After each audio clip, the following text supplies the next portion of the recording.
Welcome back to the Fourth Estate. Alam niyo po, let's talk about the state of the nation today. Ang ekonomiya na kahit sabihin sa atin ng gobyerno that we are recovering as a nation economically, and even if they say that our GDP is rising, hindi natin masasabi na hindi naghihirap ang mga Pilipino, Mr. Senator. And I'm talking as a working middle-class Filipino na gigising ng maaga and then uuwi pagod, maliit ang sweldo, even though ang ganda ng gara ng forma natin, you know, we cannot get by kasi ang ating pong mga middle class nahihirapan bumili ng bahay, yung kotse utang sa bangko, hinuhulugan, lahat na lang, nagre-renta, and of course, huwag natin pag-usapan ng tuition, nandun na po lahat. So, ang tanong ko muna, Mr. Senator, kami mga middle class muna, wala kami talaga actually buying power. And yet, nagbibigay kami ng taxes sa gobyerno, pero hindi kami nakakita ng programa para sa middle class. It's all about ayuda para sa mga mahihirap. Hindi natin pinagkakait po yun, tama po yun. It's all about this, ICE, AKAP. Nung panahon kasi namin, pag wala kang trabaho, wala kang tupad, maghanap pa ng trabaho. Noon yung time na yun. So, lahat ng programa, even socialized housing, para po sa mahihirap. And yet, kami po ang nagsusustain, pero hindi kami pinapansin, mga middle class ng ating gobyerno. Yun lang ho ang pakiramdam ko. And marami na yung nagsabi sa akin. Ano ho masasabi natin doon, Senador? Okay. Magsisimula ako, Butch, sa pinanggalingan ko na karanasan. No? Okay. Nung senador ako, matagal nang sinasabi yan. No? First is, every 30 years, nagdodoble ang populasyon natin. Okay. Kung hindi ka medyo masinop, seryoso magplano, abay, di pa pag nagdoble, noong 1986, 55 million lang tayo. Ngayon, mga 120 million. So, nagdoble. Ang ibig sabihin yan, Butch, no? Related to the buying power of the middle class, mas kailangan natin, mas dagdag na eskwelahan, di ba? Dagdag na kalsada, dagdag na opisina sa gobyerno, dagdag na basic services. Yun ang basics no? Okay. Sa pinakamataas na sangay ng ating pamahalaan, ang sinasabi nila, at naniniwala ako na ang kailangan lang natin mga Pilipino gawin araw-araw is gumising at ipagpatuloy yung paghinga natin. Yung ekonomiya natin pumapalo from 6 to 8%. Ang challenge, ang hamon sa gobyerno, no, is unang-una palaguin yung middle class at maramdaman yung 6 to 8% na pag-unlad ng ekonomiya natin dun sa mga kababayan natin nung makain sa basuran. Okay. Ano ang poverty threshold? 12,000 pesos. Pag 12,000 ka and below, mahirap ka. 3 anak mo, 5 anak mo. Paano mo pag-aaralin? Kuryente, tubig, diba? Pananamit, pabahay yung sinasabi mo. So, matinding pagpaplano ang kailangan dito, no? Ngayon, punahin natin, food, bigas. Kung hindi natin mapakain ang ating populasyon na lumalago, no? Without importing or smuggling, abe, anong klaseng sovereign country tayo? Hindi ba tayo nagturo sa mga karatig bansa natin kung paano magtanim ng quality sa iri? Yes, Vietnam and Singapore. Ayun, okay. Sa pagpaplano, saan tayo magsisimula? Unang-una, dapat desisyon na natin, is it a supply problem? Kulang ba yung tinanim at inani? Or is it a distribution problem? Hindi na paabot sa nagugutom yung bigas na itinanim at inani. Okay. Kung supply problem, bakit nabubulok ang bigas, ang palay, sa mga bodega na hawak ng mga middleman? Ito yung mga katanungan na kailangan sagutin natin kung seryoso tayo sa pagpaplano. Archipelago pa tayo. Diba? Ang sabi nung iba, distribution problem, sabi nung iba, supply problem. Sabi naman nung iba, at doon ako naniniwala, it's both. So ano ang susi rito? Ang susi is, yung binanggit ko kanina sa sayo, science-based at data-driven. Hanapin natin yung datos para malaman natin kung saan nagkulang yung distribution at kung saan nabulok yung palay sa bodega. Starting point lang ito. At ito yung mga binabala ko na unfinished business na ipagpatuloy kung sakaling pagkatiwalaan tayo at mabalik. Ngayon, ano yung sagot natin dito? Ako, land use. Tayo rin ang may akda ng National Disaster Risk Reduction Management Law. Magkakambal yan, land use. Anong lupain ang gusto natin for residential, agricultural, industrial, di ba? Commercial, government centers, recreational centers. Pag naplano natin yan, alam natin kung saan padadaanin yung kalsada, yung release ng train para i-connect dun sa mga port dahil archipelago tayo. Example niya, no? Bakit ka maglalagay ng bahay sa tagiliran ng Marikina River na tuwing uulan, bumabaha? Ba't mo nga malalagay ng bahay dun sa paanan ng bundok na kinalbo kaya may mudslide? Protect life. So ito sa akin, Butch, no? For my policy framework, no? Magkakabit ito. Protect life, liberty. Life. Sa pangangailangan, ayusin natin yung food. Food security has become a national security problem. Starting point itong describe ko sa iyo. Matindi yung trabaho na nasa harap na. Pinag-usapan natin kanina. Siguro nasanay tayo na ang sitwasyon normal. Okay na yan. Makain naman tayo ng 3 beses ang araw. Hindi po. Hindi po. If you look at the global economy, medyo it's a matter of time bago natin maramdaman na ang sitwasyon ay hindi normal. So, nang gagawin natin, mag-ready tayo. Mag-ready tayo. Starting point. I totally agree. Especially, I also agree na naiwan tayo, na naging murky na tayo sa pagdating sa mga karatig natin, mga kapitbahay, kapitbayan like Singapore and Vietnam na you pointed out, tayo lang nagturo dati dyan when it comes to food security. Butch, with your permission, pasensya ka na, sabat ako ng sabat. Yes, sir. Yes, sir. Talagang pinagpala itong Pilipinas. Di ba? Talagang ibang klase talaga tayo, no? Kaya lang sabi siguro ng Panginoon, whatever we call the power greater than all of us, no? Sobrang mong kayong swerte.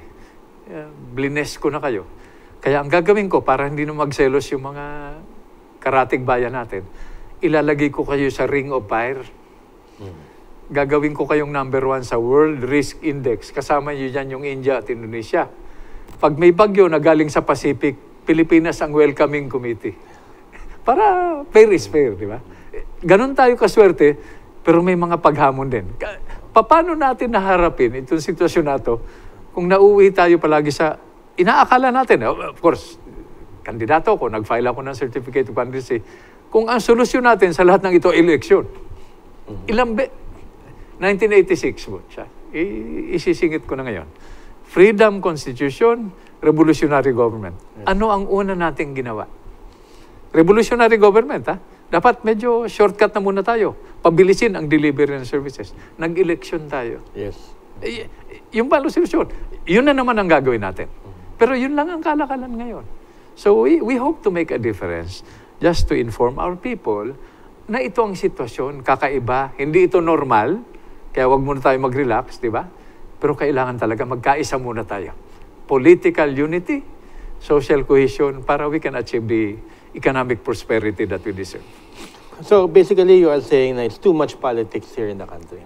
I'm not saying... To a certain extent na... Sa ibang bansa... Imbis na yung energy po natin ay natututok sa mga mas magandang programa, it's too much politics. No? And kasi ako, tumanda na po ako. I'm 50 plus, no? Tumanda na akong third world pa rin ng Pilipinas Although sabi na dati, developing country, developing pa rin tayo. Actually, underdeveloped na nga tayo compared to our Asian neighbors na talagang... Ito, yung sa Los Angeles, yung brush fire, yes. Di ba? Mayaman yan. Yun lang. Makita mo yung responde nila. Di ba? Mabilis. Di ba? Hindi ko sinasabing konti lang ang nasawi, no? Ang sinasabi ko is, walang ligtas sa natural calamities. Di ba? Walang ligtas din sa mga external threat. Hindi naman natin kayang basahin kung anong iniisip at sinasabi at ginagawa ng mga nag-aambisyon na sakupin tayo o pagsamantalahan tayo. Ano gagawin natin? Maganda tayo. Di ba, Butch? Ito pasensya ka na. Go ahead, Senator. Napapako tayo palagi because of you scale politics up or down, no? Pro ganito, anti-ganito, pro ganito. Narinig ba natin kasindalas yung pro-Pilipino? Na paano yung pro-Pilipino? Di ba? Naisip ba natin yun? Di ba? So, pro-China, anti-China, pro-US, anti-US. Hindi ko masyadong narinig yung pro-Pilipino.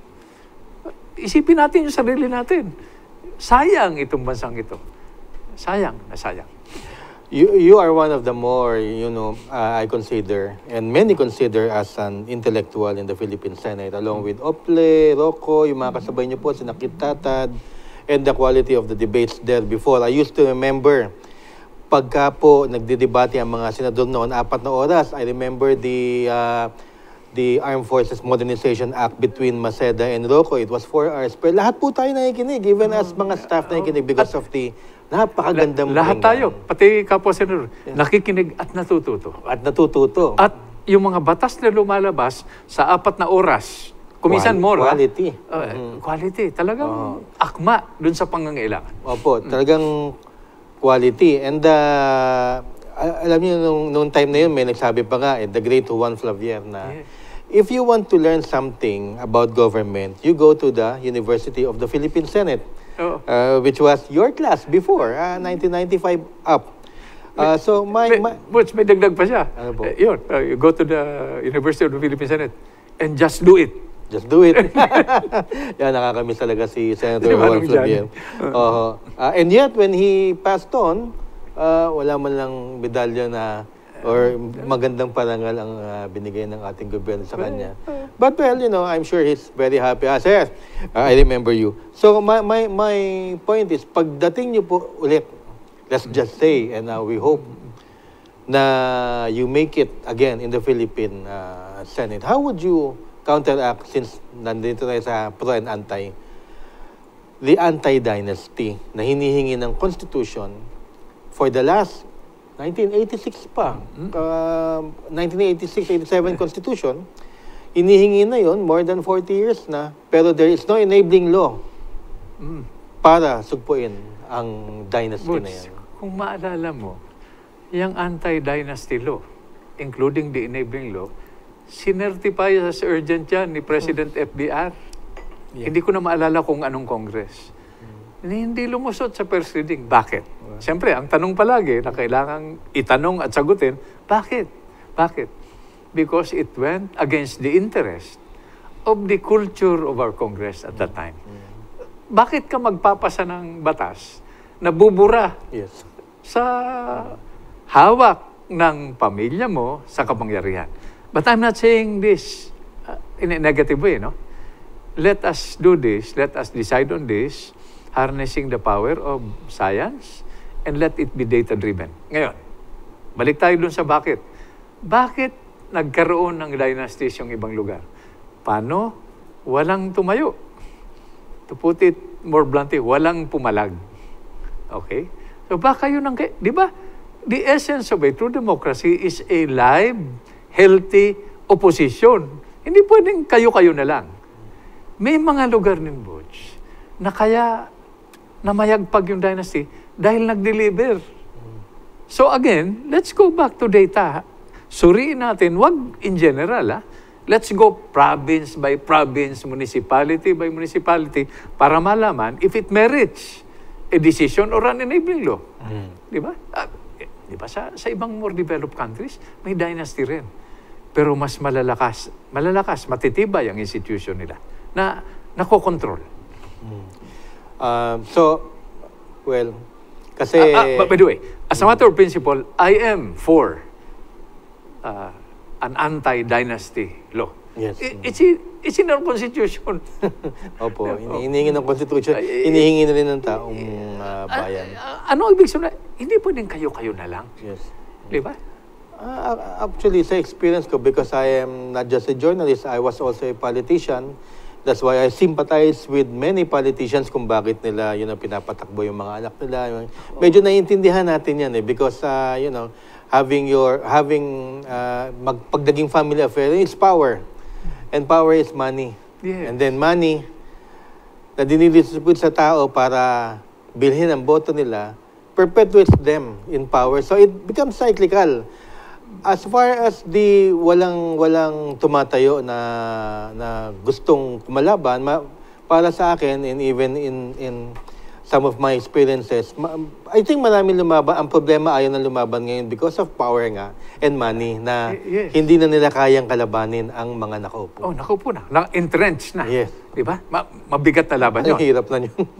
Pero kung gusto mo baguhin yung sistema, wala namang pagbabago na sinimulan ng majority. Isa, dalawa. Itong mayors for good governance, yung binanggit mo kanina, sila Mayor Magalong, Mayor Vico Soto, that's a good development. In fact, Butch, I discovered that when I was called one time as a resource person, no, sa Congress for charter change. Siyempre, hindi ko naman kaya yung mga political reforms. So I concentrated on the economic reforms. Pero pagpasok ko ron, Butch, no, ang feeling ko, sabi ko, bugbog sarado yung Kongreso. Ang daming batikos. Until the young congressmen and congresswomen started asking questions. Pinagpawisan ako ng malapot. Ang gagaling. So after, during one break, tinanong ko, sabi ko, Congresswoman, ba't hindi kayo nagsasalita? Alam mo, sagot sa akin, and I don't hesitate. I'm not, hindi to, wala akong ibig sabihin na masama, no? Ba't hindi kayo nagsasalita? Alam mo, sagot sa akin, Butch, Sir, pag nagsalita kami, baka patayan kami ng gripo. So, still money. Hindi. Kung wala kang pondo, walang pondo. Dahil selective, kung kampi ka, di meron ka. Kung hindi ka, di wala ka. Paano mo bibigyan ng serbisyo? Saan ka kukuha ng pondo? Pang serbisyo sa constituents mo na napakaraming naghihirap at nangangailangan ng, balik tayo, food, clothing, shelter, health, education, and data. Yeah, that's why money is indeed power. That's why sa akin, last question before we go into another break. How could we, and as a legislator, combat vote buying and vote selling?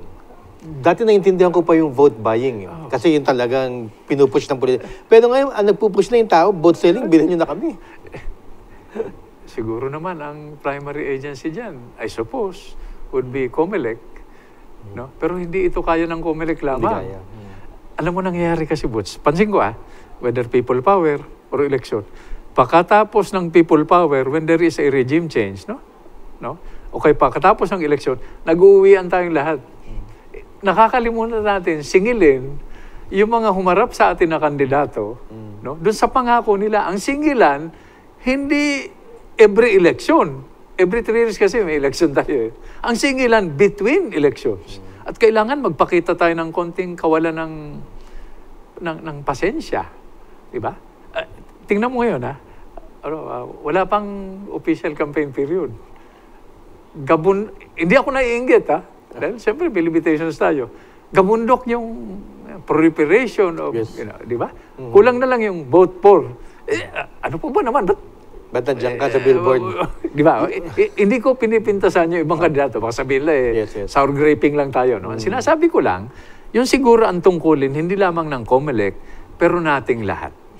Eternal vigilance is the price of the freedoms, the reforms we want. Well, a very big difference. I mean, a very, very big letdown talaga para sa akin sa isang simpleng tao, ang Commission on Election. Pero hindi ko po sila sinisisi because there is no police power na binigay sa kanila ng Kongreso para manghuli, mandakip ng mga vote buyers. Although ngayon, malapit na yung gun ban, no?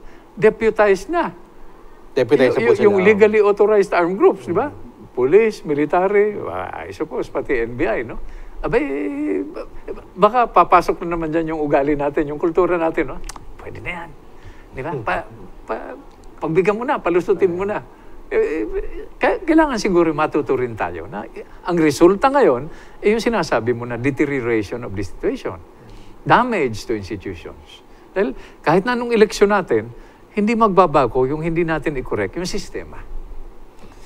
Maraming salamat. Kulang talaga ang oras. Pero meron pa ho kami isang segment at palalim ang usapan natin, of course, with Senator Gringo Honasan. We'll be right back.